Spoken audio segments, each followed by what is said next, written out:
Hey y'all, you guys are getting ready to watch a video if you're here. I've been working on this video for a couple days, which you're going to hear about in the intro to the first video. This has been really hard for me to make. I have deleted and re-recorded things over and over, but I mean, this is about somebody that I love dearly, and I just felt like I couldn't get things right. And I think that part of the problem is that I don't want Cypress's murder to define who she was.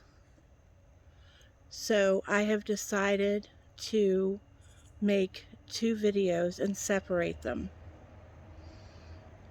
One is going to be about Cypress and who she was, and one is going to be about what happened to her that day, because they are two separate things. So keep watching. Hey y'all, Southern Scratching here. It's been a really rough and emotional couple of days. The last couple of days, I don't know, I want to apologize because I know I've been really quiet in lives the last couple nights, and so if anybody felt put off by me, this is why.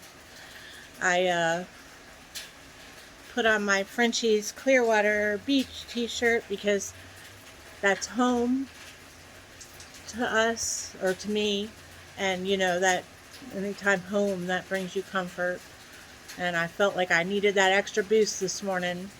I'm sitting outside if the volume's a little bit, or the sound's a little bit off, because I love sitting outside in the morning. This is one of our porches, and we have the remnants of Hurricane Etta.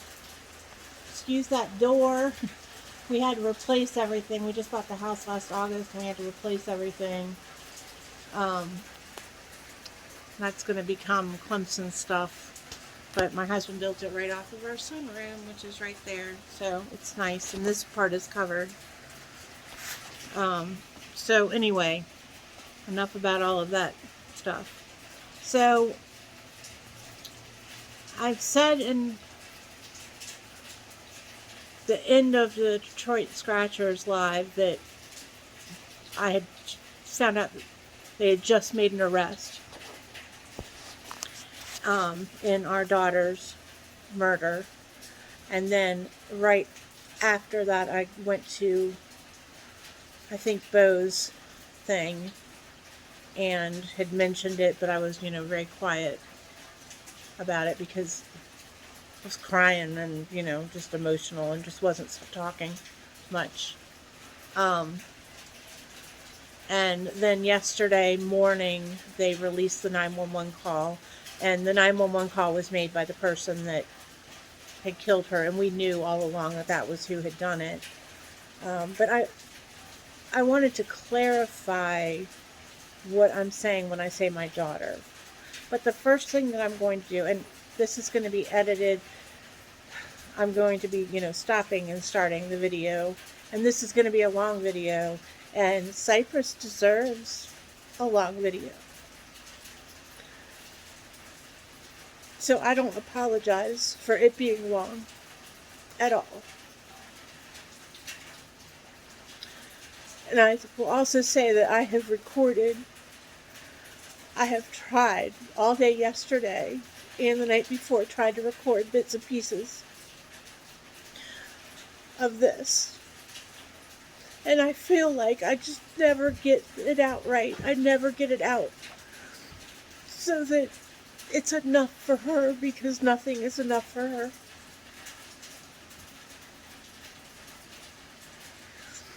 And I had to keep quiet about her for so long, except for with the family,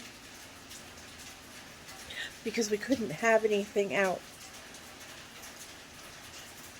But I want her story told.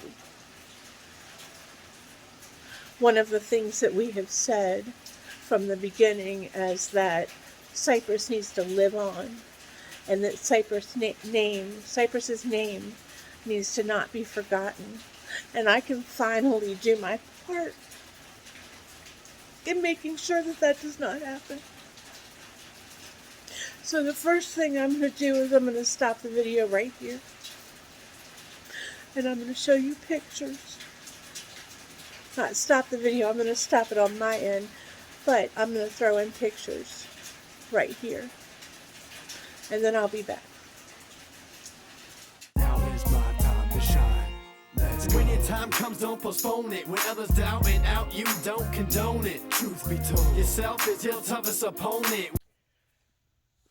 Okay. Now I'm going to explain the whole why I call her my daughter. And I want everybody to understand that I'm not taking anything away from her mom or oh my gosh, this person's gone, so I'm going to, jump into the picture or anything like that. She's been my daughter for more than a decade. The short part is, I guess it's kind of a long story too, is that my daughters, who are 26 and 27, have summer birthdays. The twins, who are the two oldest girls, have just turned 28 in late October. So those two twins and my older daughter were all in the same grade and started middle school. They met in middle school when we first moved to Ridgeland. So they met then, and then obviously my daughter, my younger daughter, the four of them became thick as thieves, and that led to me meeting Mama, who is what they call their mom, and then I'm Mom. The only exception to the whole Mama thing is that Cypress was Brandy's mini-me. Sorry. And called her Madre. She's the only one of the kids that called her Madre. And so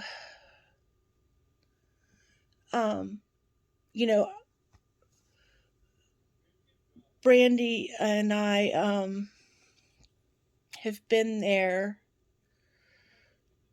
through a lot of things, birth of grandchildren, and it's been, in fact, this is how close things are. We found out that our daughter was pregnant. It was either the next day or the day after that we found out that one of the twins was pregnant. And it was like 4 or 5 days later that we found out that the other twin was pregnant. And it wasn't that they had a pact to go out and get pregnant. We found out that all of them were pregnant at the same time. It's just how life works. So we have three 8-year-olds. They were all due within it was all definitely within 2 weeks of each other. I think they were all due within 10 days of each other. The oldest one ended up coming, they were all due in end of April, beginning of May area. And the oldest one decided to come in February. So, he gave us a bit of a scare, but he made it and everything is wonderful. But so we have 3 8-year-olds from 3 of the girls. But that is because the girls were at my house all the time and the other ones are at their house all the time. It meant that Cypress started coming to our house when she was 3 years old and would come, running up to me as a 3-year-old. So I have known her from toddler to almost womanhood. And Mama knows that I refer to her as my daughter. you know, she knows that I call all of them my daughter. Her grandchildren call me Mimi. You know, it's not a it's not a secret. And so, you know, I don't want anybody to get any wrong idea that that I'm you know, like read something in a newspaper or anything like that and decided to jump on it, because unfortunately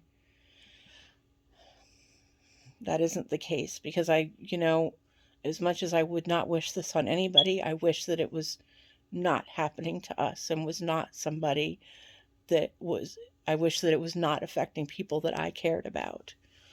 Um, so that's the short story on how, what the connection is. So I did not give birth to her, but the only way that that makes a difference is that her mama, I have no doubt, like I said, is in 1,000 times more pain than I am. And I know that because I've been with her. And I have held her. And I have talked to her. And at times I have been her sanity. And if I could take away her pain, I would do it. But I can't.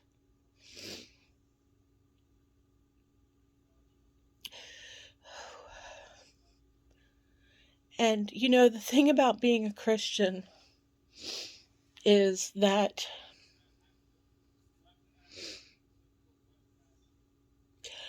I believe that when I die, and when people I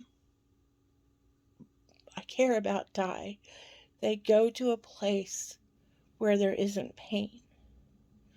And there aren't the things on earth that we have to deal with.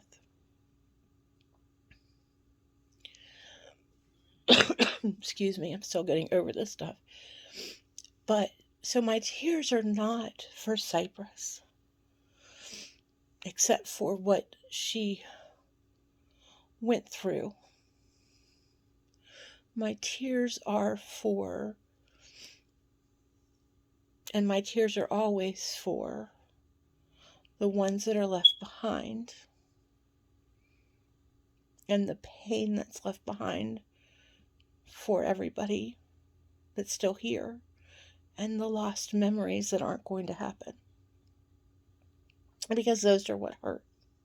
Because I have no doubt that Cypress is in a place that's much better than this. But God, I wish she was right here next to us.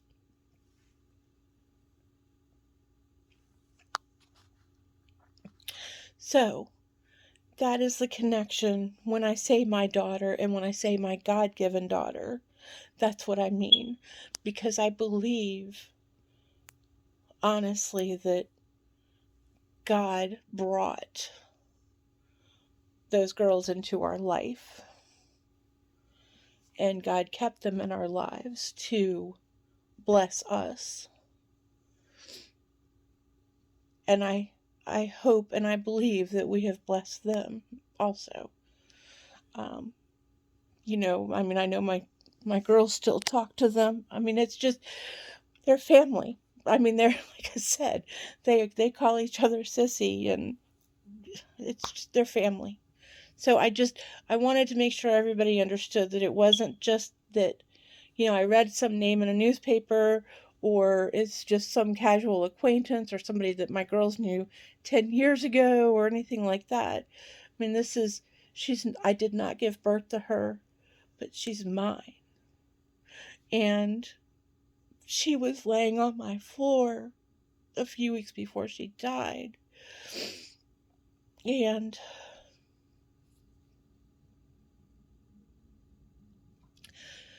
in the next video, because at this point I've already decided to split up videos, I'm just re-recording some stuff now.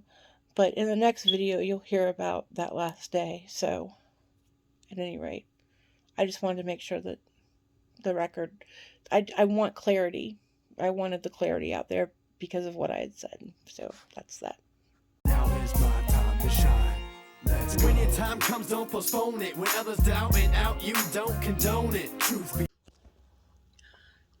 Cypress Noonan was murdered at the age of 16 on September 6, 2020. She would have turned 17 years old on September 19th. Cypress was warm, caring, the biggest heart of anybody I've ever met. Funny. She could make anybody laugh and knew exactly how to make each individual person laugh. And I don't use those words because she's not here. Those are the words that I used with her when she was here. And I would talk to her. She was beautiful inside and out. She was precious.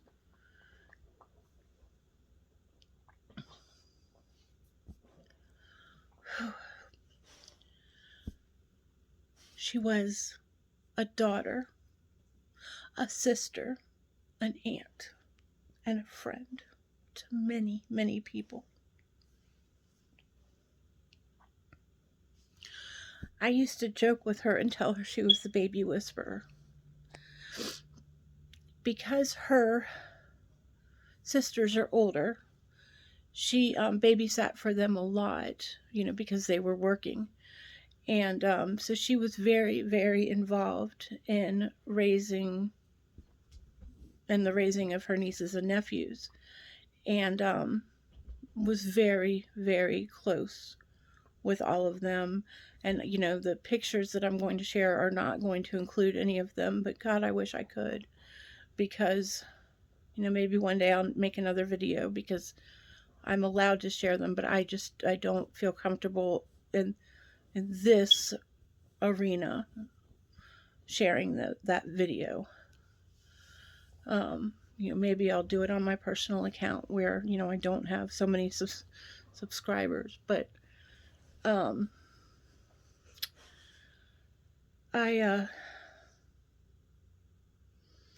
so the baby whisperer. So there's a couple of things about Cypress. The first thing is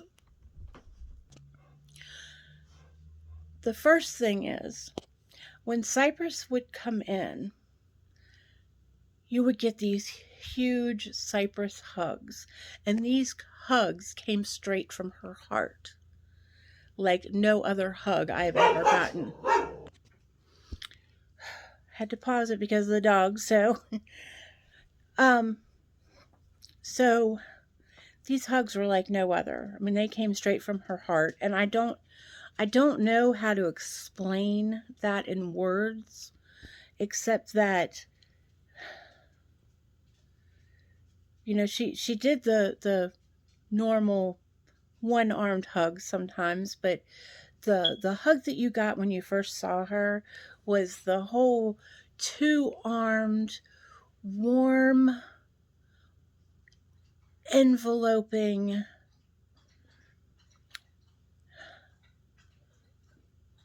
like you were the most important thing in the entire world hug. And it was amazing.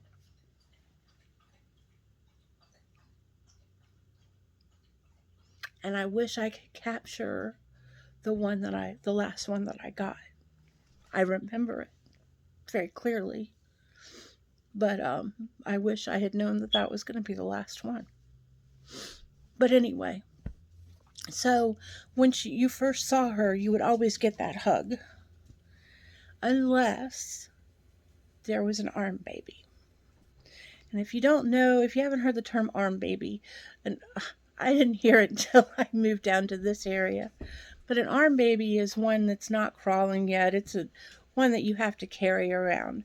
Well, if there was an arm baby around, she made a beeline for that arm baby and snatched it up out of its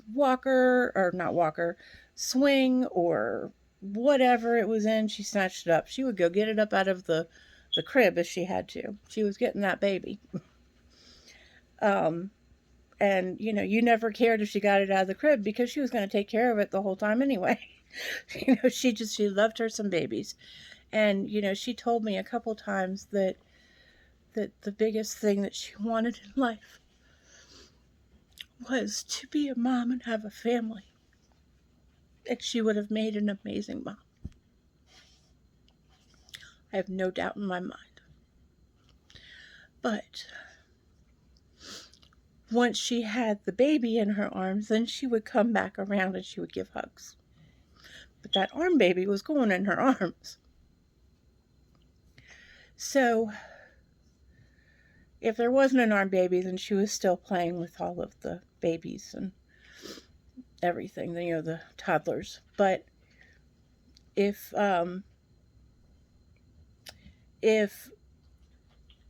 you know how if you're around a group of toddlers and all of a sudden you kind of realize that there's a smell going around, well, before anybody could react to that fact, she had snatched up that toddler, disappeared with them. Didn't matter whose house she was at. She would find the right diaper bag. She would find the whatever she needed in their room, whatever, and she was back with that child all fixed up. If a baby was hungry, she would be in the kitchen. She would find the clean bottles, find the formula, done. I mean, you didn't even have time to react. The baby whisperer, she was the baby whisperer, and I used to give her a hard time, not a hard time, but I used to joke with her all the time and tell her she was a baby whisperer, which is, you know, how we got into the conversation about, you know, that was what she wanted for her future, was to be a mom and have a family. And she would have been amazing at it. She would have been amazing. But I get very choked up when I think about the hole that's left for her nieces and nephews, because she was around them all the time. And, you know, and it's not just her nieces and nephews, but there was, you know, like I said, those circles where there were so many other children that thought of her as theirs. It's heartbreaking. The other thing about Cypress is music.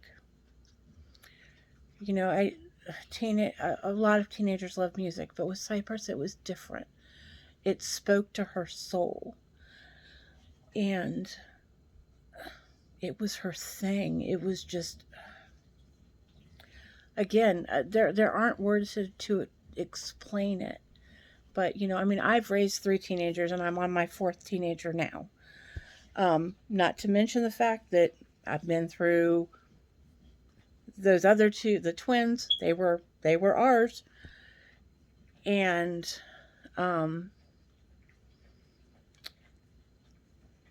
then, you know, watching Brandy, the mama's kids grow up, you know, I've been through enough teenagers, so I understand the whole music thing. But there are some kids that music is just different. It reaches them differently. And Cypress was one of those people. And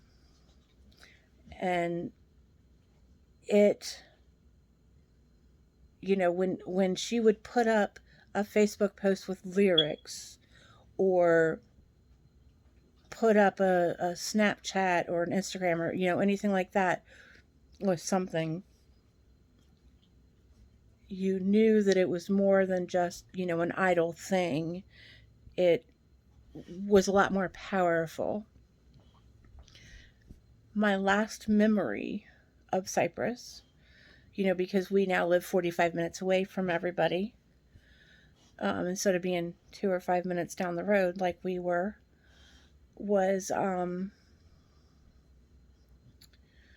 we were when the twins were little or younger, whatever. Actually, on the floor right behind me, one of the twins had come up here and brought the kids up just a few weeks before she died. and I saw her laying on the floor. And I said, "Baby, do you want to go lay on our bed?"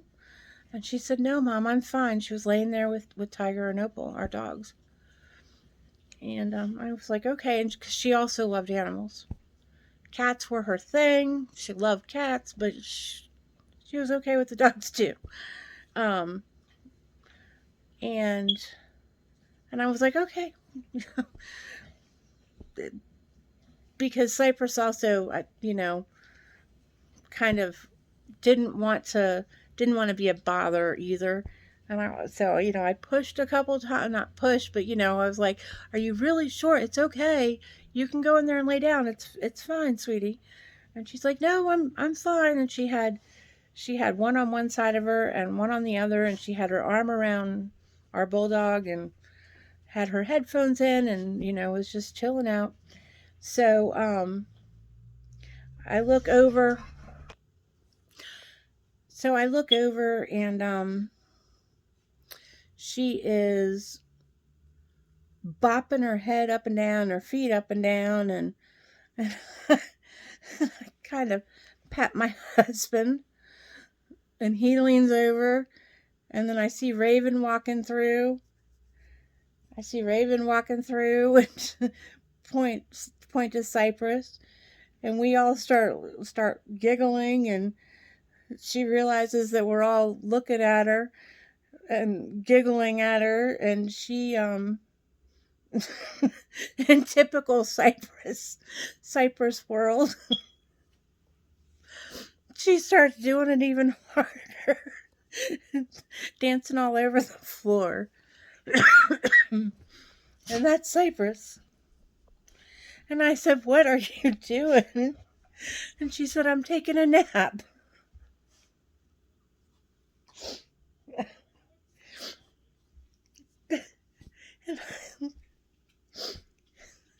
And I said, "How are you taking a nap down there listening to music and dancing all over the floor?" And she said, "Mom, I always go to sleep like this." Like, okay. And that was Cypress. I mean, that's Cypress. In a nutshell, that's Cypress. So here's some more pictures of her, because she's my beautiful girl. I'll be back. That glisten to you, they listen to me, you stand that I wish in. Ignite. Play the intuition upon the stars in the night that glisten. To you, they listen to me, you stand that I wish in. So, if you're still here now, thank you for hearing everything. Thank you for learning about Cypress, because that's what she deserves. She was this amazing girl that was going to grow up to do amazing things.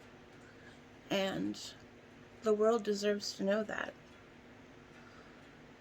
Like I said, there's going to be another video that follows this, unfortunately. And it's not as good as the topic as talking about Cypress. Most of it's already recorded. I'm glad it is, because it's really hard to get through that day. And I have some recordings that are part of it that are hard. So it'll probably be going up right after this one. And if you are still here, thank you very much for listening, and I love you guys. Bye.